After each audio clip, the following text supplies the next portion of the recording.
Assalamualaikum warahmatullahi wabarakatuh. Kami dari kelompok 7 akan memaparkan materi teori kognitif. Anggota kelompok kami yang pertama Jessico Sofyan, saya Salsa Devia Nabila, Karen Alvarel, Winda Puji Lestari, Nur Iksan, dan Aditya Dimas Haryono.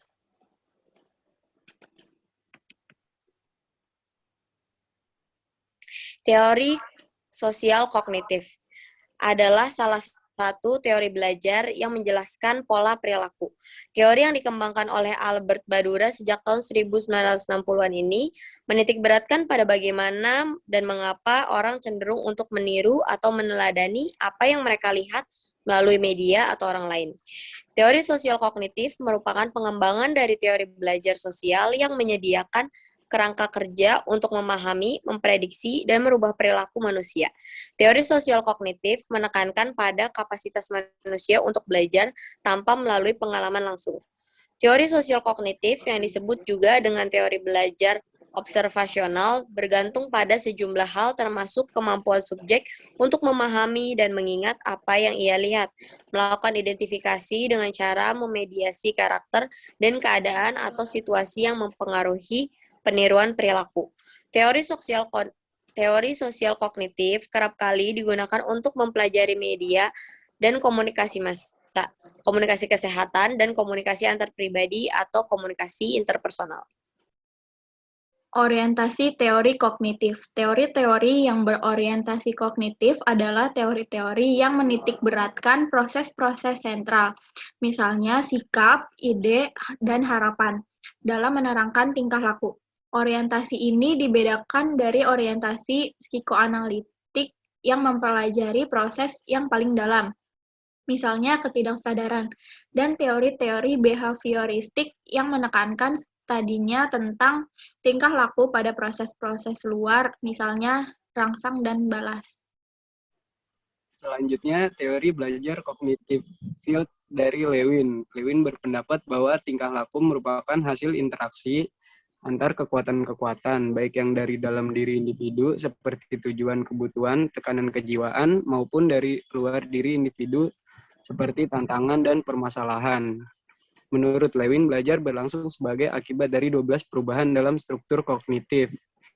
Perubahan struktur kognitif tersebut adalah hasil dari dua macam kekuatan, satu dari struktur medan kognisi itu sendiri, yang lainnya dari kebutuhan dan motivasi internal individu. Lewin memberikan peranan yang lebih penting pada motivasi daripada reward. Selanjutnya, ada teori belajar kognitif developmental dari Piaget. Piaget adalah seorang psikologi developmental dengan suatu teori komprehensif tentang perkembangan inteligensi atau proses berpikir. Karena kemampuan belajar individu dipengaruhi oleh tahap perkembangan pribadi serta perubahan umur individu. Menurut Piaget, pertumbuhan kapasitas mental memberikan kemampuan-kemampuan mental baru yang sebelumnya tidak ada.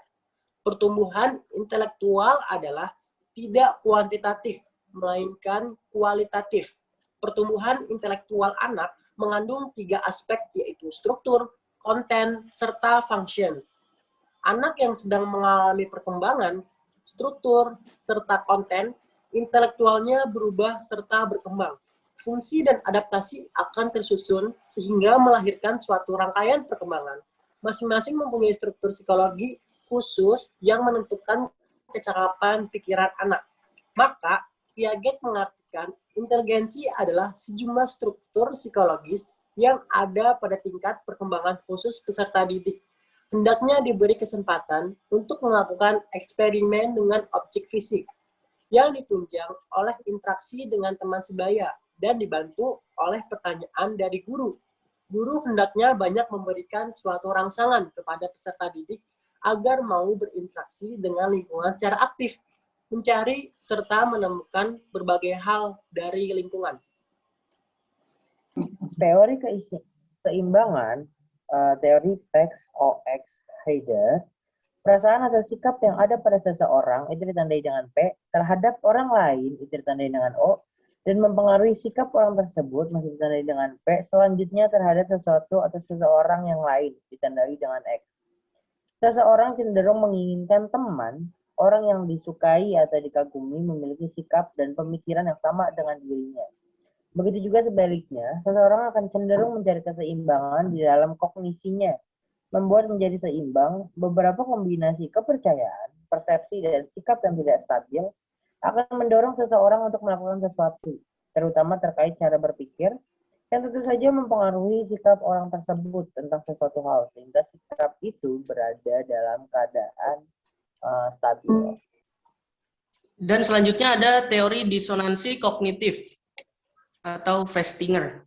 Disonansi atau ketidakseimbangan merupakan pikiran yang amat menekan dan memotivasi seseorang untuk memperbaikinya. Sering terjadi ketidaksesuaian sehingga mengganggu logika dan pengharapan. Terkadang harus menambah aspek tertentu untuk membuat konsisten atau bahkan merubah perilaku. Oke, sekian dulu untuk materi kali ini yang disampaikan oleh kelompok 7. Kurang lebihnya mohon maaf. Assalamualaikum warahmatullahi wabarakatuh. Waalaikumsalam.